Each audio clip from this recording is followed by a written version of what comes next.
And I would like to inform everybody, okay, especially mga nasa gobyerno, ang isa sa nagustuhan kong sinabi ni President Duterte sa kanyang speech kahapon sa Dilang Pumama, yung bang ayaw niyang maging VIP.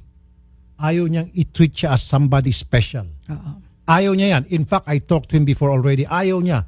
Nailang siya na kapag binibigyan siya ng sobrang importansya. And ang sabi niya kahapon sa kanyang speech, ayoko yung ika-cancel niyo lahat ng flights 30 minutes before my arrival sa airport, 30 minutes after I leave. Oo, ayaw niya. Kasi sa ngayon, yung protocol ngayon, 30 minutes bago, well, yung dati pala, excuse me.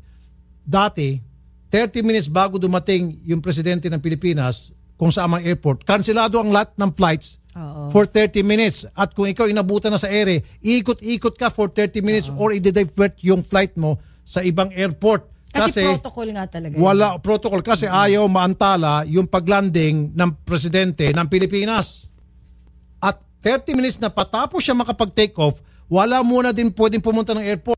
Ngayon sabi ni President Duterte, ayaw ko ng ganon, stop, STOP. Very good. Salamat po, President Duterte.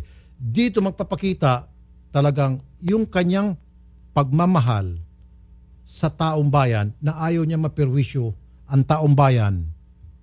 And so much more, he is setting a good example. Ayokong mapirwisyo niyo ang taong bayan and I will set a good example. Isa na ngayon, ayoko ng VIP treatment. Kaya mabuhay po kayo, President Duterte. Okay.